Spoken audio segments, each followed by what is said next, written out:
Lendo a Bíblia com William Camelo. Dia 16 de julho, 1 Crônicas 22, 1 a 23, 32. Então Davi disse: Este será o lugar do templo do Senhor, Deus, e o lugar do altar para os holocaustos de Israel. Davi deu ordens para reunir os estrangeiros que viviam em Israel e os encarregou de preparar as pedras cortadas para as construções do templo de Deus.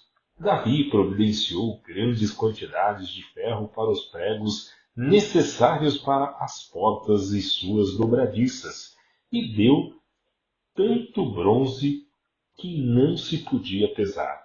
Também providenciou inúmeras toras de cedro, pois os homens de Tiro e Sidom lhe havia trazido grandes quantidades desta madeira. Davi disse: Meu filho Salomão ainda é jovem e inexperiente, uma vez que o templo do Senhor deve ser um edifício magnífico, famoso e glorioso por todo o mundo. Começarei desde já a fazer os preparativos. Assim, antes de sua morte, Davi juntou grandes quantidades de madeiras e materiais para a construção.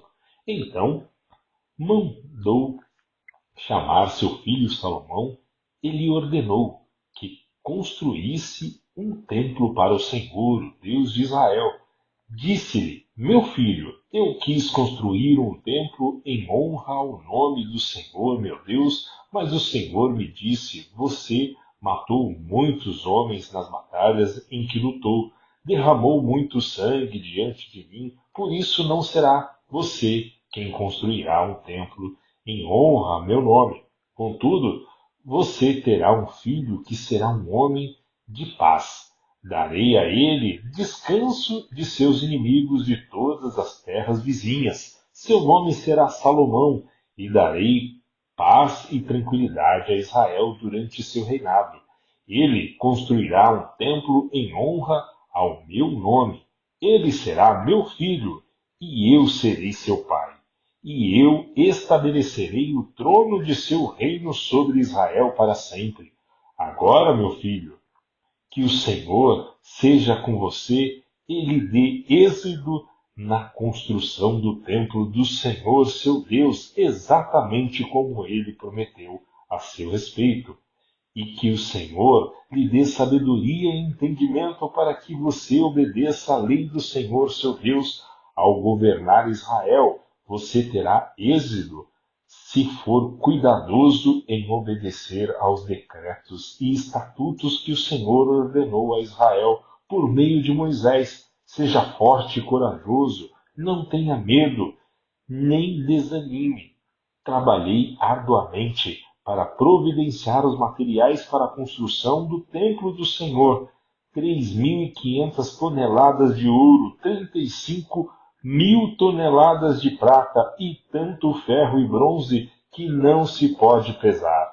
Também juntei madeira e pedra, embora talvez você precise providenciar mais. Você tem muitos trabalhadores habilidosos, cortadores de pedra, pedreiros, carpinteiros e artesãos de todo tipo, peritos nos trabalhos com ouro, prata, bronze e ferro. Agora, comece a obra e que o Senhor esteja com você. Então Davi ordenou a todos os líderes de Israel que ajuntassem e ajudassem Salomão nesse projeto. O Senhor, seu Deus, está com vocês, declarou. Ele lhes deu descanso das nações ao redor e entregou-as em minhas mãos, e agora estão sujeitas ao Senhor e ao seu povo. Agora busquem o Senhor, seu Deus, de todo o coração e de toda a alma. Construam o santuário do Senhor Deus, a fim de trazer a arca da aliança do Senhor e os utensílios sagrados para o templo edificado em honra ao nome do Senhor. Quando Davi já era bem idoso, nomeou seu filho Salomão rei sobre Israel. convocou todos os líderes de Israel e também os sacerdotes e os levitas. Foram contados os levitas com 30 anos ou mais, e o total chegou a 38.000. De todos os levitas, 24.000 foram designados para supervisionar o trabalho no templo do Senhor, 6.000 para ser oficial e juízes, 4.000 para ser guardas das portas e 4.000 para louvar o Senhor com os instrumentos musicais que Davi fez para esse fim. Davi dividiu os levitas em grupos com os nomes dos clãs descendentes dos 3 filhos de Levi, Gerson, Coate e Merari. Os descendentes de Gerson foram Lebine e Simei, filho de Gerson. Os 3 filhos de Lebine foram Jeel, o chefe da família, Zeta e Joel. Estes foram os chefes da família de Lebine. 3 descendentes de Simei foram Selemote, Aziel e Ara. Os outros 4 descendentes de Simei foram Jaate, Ziza, Geus e Berias. Jaate era o chefe da família e Ziza o segundo. Jeu e Berias foram contados como uma só família, pois nenhum dos dois teve muitos filhos. Outro 4 descendentes de Coate foram Anrão, Isa, Hebron e Uziel. Os filhos de Anrão foram Arão e Moisés. Arão e seus descendentes foram separados para consagrar as coisas santíssimas, queimar incenso na presença do Senhor, servi-lo e pronunciar bênçãos em seu nome para sempre. Quanto a Moisés, homem de Deus, seus filhos foram contados com a tribo de Levi. Os filhos de Moisés foram Gerson e Eliezer. Um dos descendentes de Gerson foi Sebuel, chefe da família. Eliezer teve apenas um filho, Reabias, e o chefe da família, Reabias, teve muitos descendentes. Um dos descendentes de Izar foi Selomite, chefe da família. Os descendentes de Hebron foram Gerias, o chefe da família, Amarias, o segundo chefe, Zaziel, o terceiro, e Jecamião, o quarto. Os descendentes de Uziel foram Mica, o chefe da família, e Isias, o segundo. Os descendentes de Merari foram Mali e Mussi. Os filhos de Mali foram Eleazar e Quis. Eleazar morreu sem ter filhos. Teve apenas filhas. Suas filhas se casaram com os primos delas, os filhos de Quis. 3 descendentes de Mussi foram Mali, Éder e Jeremote. Estes foram os descendentes de Levi, conforme seus clãs, os chefes de suas famílias, registradas por nome. Cada um precisava ter 20 anos ou mais, a fim de se qualificar para o serviço na casa do Senhor. Pois Davi disse: o Senhor, Deus de Israel, no Deus paz, e habitará sempre em Jerusalém. Os levitas não precisam mais carregar o tabernáculo em seus utensílios de um lugar para o outro. De acordo com as últimas instruções de Davi, foram registrados para o serviço todos os levitas de 20 anos ou mais. O trabalho dos levitas era ajudar os sacerdotes, os descendentes de Arão, no serviço da casa do Senhor. Também cuidavam dos pátios e das salas laterais, ajudavam a realizar as cerimônias de purificação e serviam na casa de Deus de várias outras maneiras.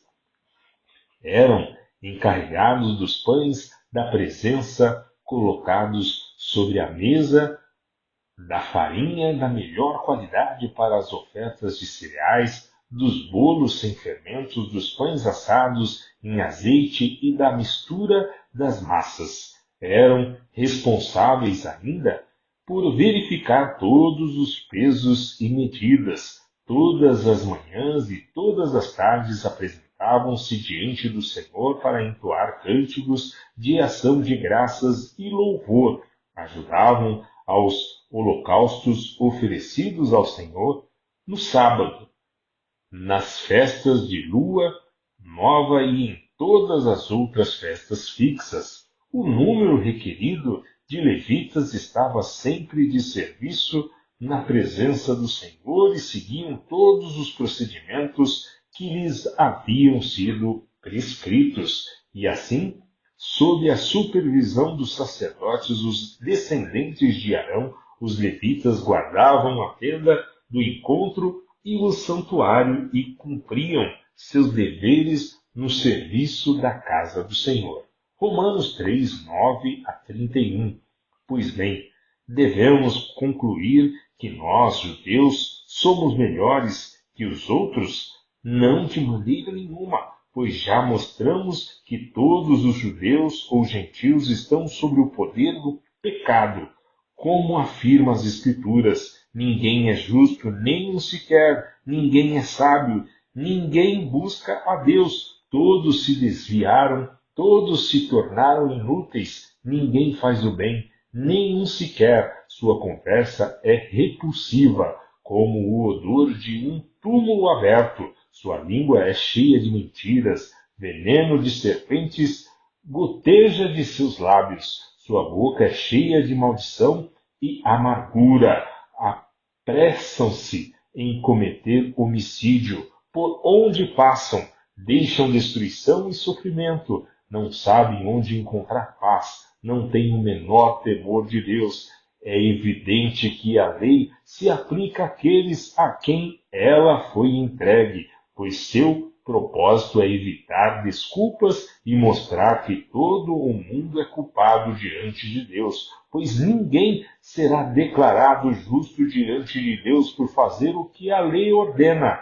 A lei simplesmente mostra quanto somos pecadores. Agora, porém, conforme prometido na lei de Moisés e nos profetas, Deus nos mostrou como somos declarados justos diante dele sem as exigências da lei. Somos declarados justos diante de Deus por meio da fé em Jesus Cristo, e isso se aplica a todos que creem, sem nenhuma distinção, pois todos pecaram e não alcançam o padrão da glória de Deus, mas ele, em sua graça, nos declara justos por meio de Jesus Cristo, que nos resgatou do castigo por nossos pecados. Deus apresentou Jesus como sacrifício pelo pecado com o sangue que ele derramou, mostrando assim sua justiça em favor dos que creem.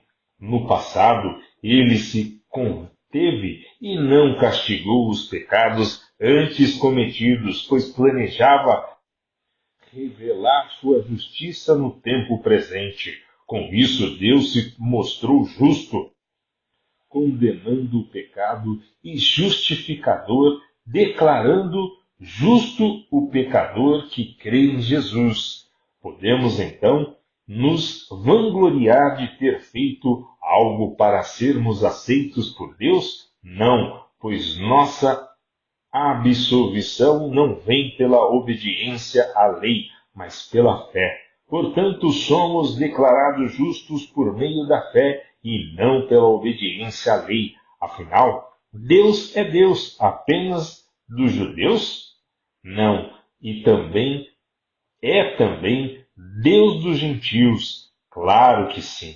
Existe um só Deus, e ele declara justos tanto judeus como gentios, somente pela fé. Então, se enfatizarmos a fé, quer dizer que podemos abolir a lei? Claro que não. Na realidade, é só quando temos fé que cumprimos verdadeiramente a lei. Salmos 12, 1-8. Socorro, Senhor, pois os fiéis estão desaparecendo depressa. Os que te temem sumiram da terra. Todos mentem uns aos outros, falam com lábios bajuladores e coração fingido. Que o Senhor corte os lábios bajuladores e cale a língua arrogante. Eles dizem: mentiremos quanto quisermos, os lábios são nossos. Quem nos impedirá?